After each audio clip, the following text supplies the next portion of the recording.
अस्सलाम वालेकुम वरहमतुल्लाहि वबरकातुहू। इत्तेहाद न्यूज़ में आप सभी का खैर मकदम है। जुल्म की शिद्दत जालिम कैसे बढ़ा रहे हैं, इसे एक बार फिर देखने को मिल रहा है। वह बिल के खिलाफ एहतजाज करने वालों पर अब जुर्माना लगाने की नोटिस यूपी हुकूमत की जानिब से दी गई है।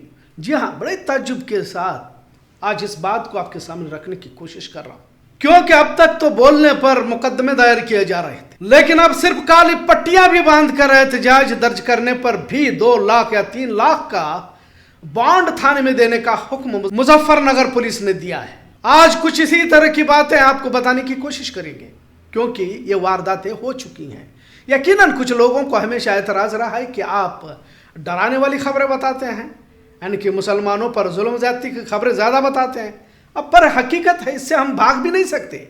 आप कुछ भी कर लो, सच्चाई से आप भाग नहीं सकते। क्या जुल्म को आपके सामने न रखने से या न दिखाने से जुल्म की शिद्दत कम हो जाएगी, या जालिम जुल्म करना बंद कर देगा? बजाय इसके के कुछ तो जहन बनने के और गफलत में मुसलमान पड़ा रहेगा। लिहाजा उन बातों का जिक्र इसलिए जरूरी हो जाता है, और वैसे भी यह दीगर मीडिया आपको बताता नहीं है, क्योंकि हालात यूपी, बिहार, गुजरात, मध्य प्रदेश, हिमाचल प्रदेश, हरियाणा तक अब महदूद नहीं रहे, बल्कि कभी भी किसी भी वक्त यह आग आपके शहर तक पहुंच सकती है। होशियार रहे। पिछले महज एक हफ्ते में ही कितनी वारदातें पेश आई, लेकिन 2-4 वारदातों का जिक्र आपके सामने करूंगा, जिसमें कुशीनगर की मदीना मस्जिद गैर कानूनी तामीरी के नाम पर उसे ढहा दिया गया, शहीद कर दिया गया। अब सिर्फ आप तस्वीर में देखिए किस इंतहा की ज्यादती इस मुल्क में मुसलमानों के साथ हो रही है। क्या यह मस्जिद तामीर होने तक इंतजामिया आंख मूंद कर बैठी हुई थी? कहां जाते हैं तमाम अफसरान, सरकारी इंतजामिया? और क्या सिर्फ मस्जिदें ही गैर कानूनी हैं? पर जब आंखों पर एक ही रंग का चश्मा चढ़ा दिया गया हो तो बहस भी बेकार होने लगती है।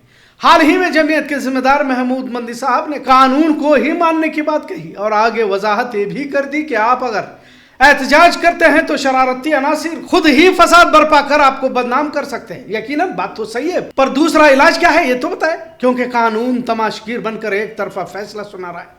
तो फिरका परस्त मस्जिदें, दरगाहों, इबादतगाहों और अब तो इस्लामी तहजीब, इस्लामी तमद्दुन, इस्लामी तालीमात तक पहुंच चुका है। फिर कहां तक बर्दाश्त किया जाएगा? ऐसा सवाल भी जहनों में आना लाजिम हो जाता है। अब रामनवमी के दिन जानबूझकर मुस्लिम इलाकों में घुसकर तोड़फोड़ और मुसलमानों को गालियां देने वाले गाने बजाए जाते हैं। खैर, कुशीनगर की शानदार मस्जिद को इस बहाने तोड़ दिया गया। जब पूरा मुल्क ईद की खुशियां मना रहा था तो कुशीनगर के लोगों पर मस्जिद तोड़कर इनकी मसर्रत को गम में बदल दिया गया। और मुसलमान वैसे भी कर भी क्या सकता है सिवाय देखने के? पर सवाल तो उसी जगह पर खड़ा होता है कि कब तक और कहां तक ये सब चलता रहेगा। सिर्फ काली पट्टियां बांधकर एहतजाज दर्ज करने वालों की शनाख्त की जा रही है। अब तक 300 से ज्यादा लोगों को थाने बुलाकर 2 लाख या 3 लाख का बॉन्ड पूछा जा रहा है, जमानत पूछी जा रही है। अब गरीब मुसलमान ये सब कहां से लाएंगे? मकान के कागजात बतौर श्योरिटी मांगा जाता है। हर फर्द 3 लाख की कीमत की जगह के कागजात कहां से लाएगा? न देने पर हिरासत में लेने की धमकी दी जा रही है। मतलब किस इंतहा की ज्यादती की जा रही है। सुप्रीम कोर्ट कहता तो बहुत कुछ है, लेकिन किसी अफसर पर अब तक सुप्रीम कोर्ट की हिदायत पर कार्रवाई होते तो नजर नहीं आई। मुकदमे, मस्जिदों को ढाना, मुसलमानों के खिलाफ नए नए कानून बनाना अब रोज की बात बनती जा रही। कहां तक और कितने दिन तक रोना है? 26 साल पुरानी मस्जिद शहीद करने के बाद हमेशा की तरह सुप्रीम कोर्ट ने लथाड़ तो लगाई, पर क्या उन अफसरान पर कार्रवाई, उन्हें जेल हो गई? वाकई अगर जेल हो जाती तो इंसाफ पर भरोसा रहता। अब जब इस बात को कहा जा रहा है कि शरारती अनासिर आपको उकसाकर फसाद बर्पा करना चाहते हैं, तो फिर कहां रुकना है इसे भी तो तय किया जाए। खामोश रहने को कहा जा रहा है तो मस्जिद, दरगाहों पर चढ़कर भगवे परचम लहराए जा रहे हैं। रामनवमी के जुलूस के वक्त की कुछ तस्वीरें मुस्तकिल देखने को मिल रही है, आप स्क्रीन पर भी देख सकते हैं। यह प्रयागराज की तस्वीर है। आखिर यह तस्वीर क्या कहना चाहती है?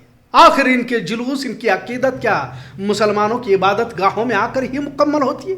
प्रयागराज की गाजी मियां की दरगाह पर किस तरह नफरती गिरोह चढ़कर हंगामा करे, सिर्फ एक तस्वीर पूरी दास्तान बयान कर रही है। आप अपने त्योहार जरूर मनाएं। क्या इस तरह का तमाशा करने से आपके हिंदुत्व को तकवीयत, कुव्वत मिलती है? और दुनिया में ऐसा कोई धर्म नहीं है जो नफरत की तालीम देता हो। क्या किसी मुसलमान ने किसी हिंदू मंदिर या किसी इबादत गाहों के सामने जाकर अल्लाहू अकबर के नारे लगाए? फिर इस तरह का रवैया सिर्फ नफरत के बहाने ही है, यह समझने के लिए किसी और दलील की जरूरत नहीं है।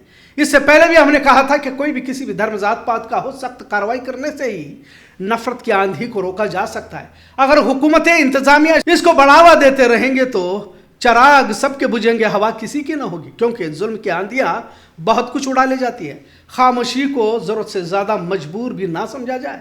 जानबूझकर मुसलमानों को इस तरह हिरासा करना मुल्क की एकता अखंडता के लिए ठीक नहीं है, मुल्क के संविधान के लिए भी ठीक नहीं है, मुल्क के लोकतंत्र के लिए भी नहीं।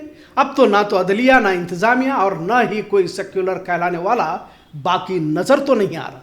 यकीनन जहनों को मुंतशिर और असल मुद्दों से ही भटकाने की कोशिश है, पर अंधभक्तों को मुस्लिम नफरत के कुछ नजर भी नहीं आ रहा, ये भी उतनी सच्चाई है। तारीख के औराक को नए सिरे से लिखने की कोशिश जारी है। जिन्हें मैदानों में नहीं हराया गया उन्हें फिल्मों ड्रामों में जलील करने की कोशिश जारी है, और तमाम मुसलमानों को निशाना बनाने के लिए किया जा रहा है। पर इसको कहीं तो रोकना जरूरी है। आज वक्फ बिल के खिलाफ सिर्फ काली पट्टियां बांधने पर भी लाखों की जमानत पूछी जा रही है।